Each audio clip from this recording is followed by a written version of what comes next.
ఈరోజు మనం చెయ్యబోయేది కేవలం ఒక ఎన్నికల గెలుపోటముల విశ్లేషణ కాదు, డేటా సహాయంతో ఒక నియోజకవర్గం యొక్క ఆత్మను, దాని గుండె చప్పుడును వినబోతున్నాం. ఎందుకంటే నిజమైన పాలన అనేది అంకెల నుంచే మొదలవుతుంది. ఆ అంకెలు మనకు చెప్పే కథ చాలా లోతైనది. ఇప్పుడా కథేంటో చూద్దాం. యాకుత్పురా, హైదరాబాద్ పాతబస్తీ గుండెకాయలాంటి ప్రాంతం కేవలం ఒక పేరు కాదు. అది కొన్ని తరాల ఆశలు, నిరాశలు, పోరాటాలతో నిండిన ఒక సజీవ గాథ. మనమిప్పుడు ఆ గాథ లోతుల్లోకి ప్రయాణిద్దాం.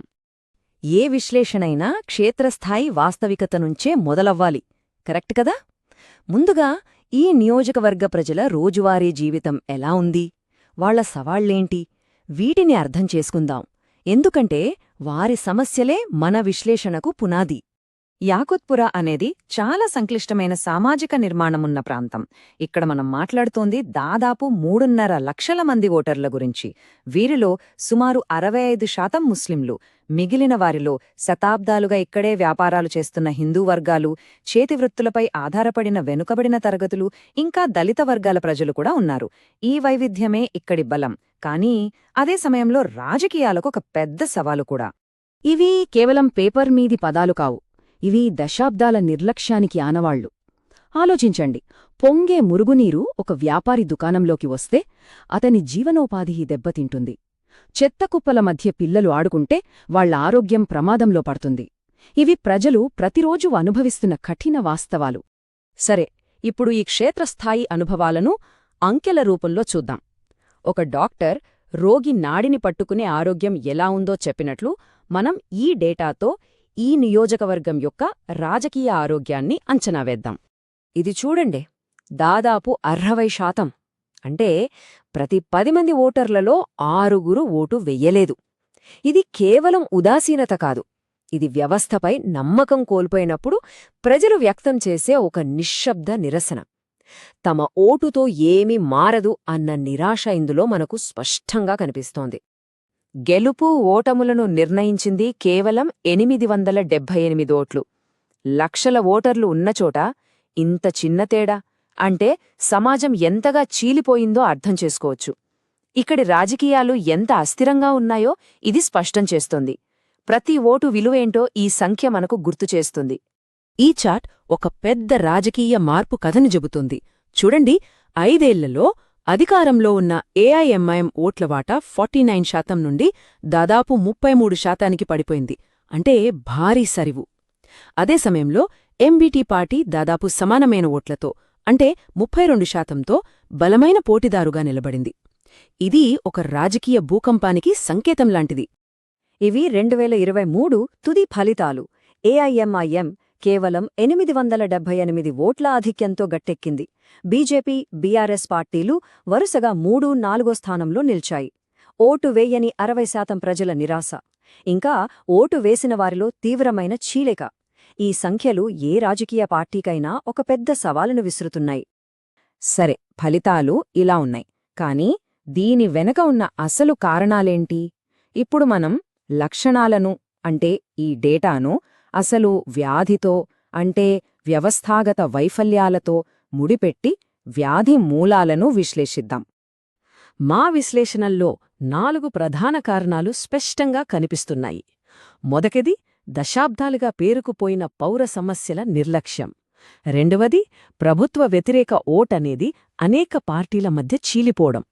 మూడవది, ప్రజలు చాలా పెద్ద సంఖ్యలో ఓటింగ్కు దూరంగా ఉండటం. ఇంకా 4వది, అభివృద్ధి సందేశాన్ని ప్రజలకు బలంగా, నమ్మకంగా చేరవేయడంలో విఫలం కావడం. ఓటింగ్ శాతం తగ్గడం అంటే ప్రజలు సోమరులు అని కాదు, దాని వెనక లోతైన కారణముంటుంది. అది విరిగిన నమ్మకానికి ఒక స్పష్టమైన లక్షణం. ఈ దీర్ఘకాలిక పౌర వైఫల్యం మానవ గౌరవాన్ని దెబ్బతీస్తుంది. ఇది మన రాజ్యాంగం మనకిచ్చిన ప్రాథమిక హక్కు. ప్రజలు తమ ప్రభుత్వాలపై విశ్వాసం కోల్పోయినప్పుడు వారు ప్రజాస్వామ్య ప్రక్రియ నుండే వైదొలుగుతారు. బాధ్యతాయుతమైన ప్రజాప్రసంగమనేది ఈ నిజమైన సమస్యలను పరిష్కరించడం గురించి ఉండాలి, కేవలం వాగ్దానాల గురించి కాదు. ఇప్పటివరకు మనము సమస్యను విశ్లేషించాం. ఇది చాలా క్లిష్టమైన సమస్య అని మనకర్థమైంది. కాని ప్రతి వ్యాధికి ఒక చికిత్స ఉంటుంది.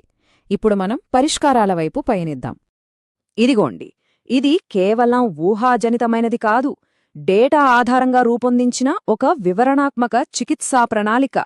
ప్రజాసేవ పట్ల నిజమైన నిబద్ధత ఉన్న ఏ నాయకుడికైనా ఇదొక మార్గదర్శిలాంటిది. ప్రజల నమ్మకాన్ని తిరిగి పొందాలంటే 3 కీలకమైన వ్యూహాత్మక స్తంభాలున్నాయి. మొదటిది, ప్రజల కళ్లకు స్పష్టంగా కనిపించే విధంగా అభివృద్ధి పనులను వెంటనే చేపట్టడం. రెండవది, భావసారూప్యత ఉన్న ప్రతిపక్ష శక్తులను ఏకం చేసి ఓట్ల చీలికను నివారించడం. మూడవది, అత్యంత ముఖ్యమైనది, ఓటింగ్కు దూరంగా ఉన్న ఆ 60% మందిని, ముఖ్యంగా యువతను చైతన్యపరచి పోలింగ్ బూత్కు తీసుకురావడం. యువతరం ఆశలు వేరు. వాళ్లకు కేవలం వాగ్దానాలు సరిపోవు, అవకాశాలు కావాలి. యువసభలు లాంటి కార్యక్రమాల ద్వారా వాళ్ల నైపుణ్యాలు, ఉద్యోగావకాశాలపై దృష్టి పెట్టాలి. డిజిటల్ మాధ్యమాల ద్వారా వాళ్లతో నిరంతరం మాట్లాడుతూ వారి భవిష్యత్తుకు భరోసా ఇవ్వగలగాలి. ఓటర్లలో సగం మంది మహిళలే, కాని వారి సమస్యలు తరచుగా విస్మరించబడతాయి. మంచినీరు, వీధి దీపాలు, పరిశుభ్రమైన పరిసరాలు — ఇవి వారి రోజువారీ జీవితాన్ని ప్రభావితం చేసే అత్యంత ముఖ్యమైన విషయాలు. మహిళా స్వయం సహాయక బృందాలను క్రియాశీలం చేసి సంక్షేమం మరియు భద్రతపై వారికి నమ్మకం కలిగించాలి. వ్యాపారులు మరియు వెనుకబడిన వర్గాలు — వీళ్లే నియోజకవర్గ ఆర్థిక వ్యవస్థకు వెన్నెముక. వాళ్ల జీవనోపాధి సమస్యలను పరిష్కరించడం అత్యవసరం. వారికి ఆర్థికంగా అండగా నిల్చే పథకాలు, వాళ్ల వ్యాపార ప్రాంతాల్లో మెరుగైన పౌర సౌకర్యాలు కల్పించడం ద్వారా వాళ్లని చేరుకోవాలి.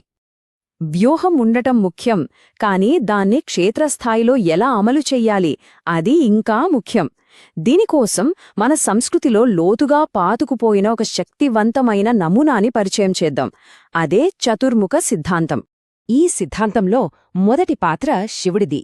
నిర్లక్ష్య వినాశకుడు అంటే ప్రభుత్వ వైఫల్యానికి భౌతిక రూపాలైన చెత్త కుప్పలు, మురికి కాలువలు లాంటి వాటిని నాశనం చేయడానికి దూకుడుగా పనిచేయాలి. నిర్లక్ష్యం అనే రాక్షసుణ్ణి సంహరించి మార్పుకు మార్గం సుగమం చేయాలి. రెండవ పాత్ర విష్ణువుది. సంక్షేమ సంరక్షకుడు. బలహీన వర్గాల ప్రజలను కంటికి రెప్పలా కాపాడుకోవడం. ప్రభుత్వ సంక్షేమ పథకాలు, పెన్షన్లు, సబ్సిడీలు ఇవన్నీ వాళ్లకు సక్రమంగా సమయానికి అందుతున్నాయో లేదో చూసుకోవాలి. వారి పాలిట రక్షకుడిగా నిలవాలి. మూడో పాత్ర బ్రహ్మది. సృష్టికర్త. కొత్తదనాన్ని సృష్టించడంపై దృష్టిపెట్టాలి. కొత్త బృందాలని నిర్మించడం, మొదటిసారి ఓటర్లను, వాలంటీర్లను భాగస్వామ్యం చేయడం ద్వారా ప్రచారానికి ఒక తాజా శక్తిని, కొత్త ఊపునివ్వాలి. ఇక నాలుగవ, చివరి పాత్ర దుర్గ, రక్షకురాలు. ప్రచారాన్ని, పుకార్లు, నకిలీ వార్తలు, ఇంకా డిజిటల్ కుట్రల నుండి కాపాడటం. ప్రజలతో మాట్లాడేటప్పుడు, వారి సమాచారాన్ని సేకరించేటప్పుడు వారి గోప్యతను గౌరవించటం చాలా ముఖ్యం. భారతదేశం యొక్క డిజిటల్ ప్రైవసీ ఫ్రేమ్వర్క్ కూడా ఇదే చెబుతోంది. నైతికమైన, పారదర్శకమైన విధానాలు బలవంతం కంటే నమ్మకాన్ని బలంగా నిర్మిస్తాయి. అదే నిజమైన రక్షణ. సరే, ఇప్పుడు మన విశ్లేషణ చివరి దశకు చేరుకున్నాం.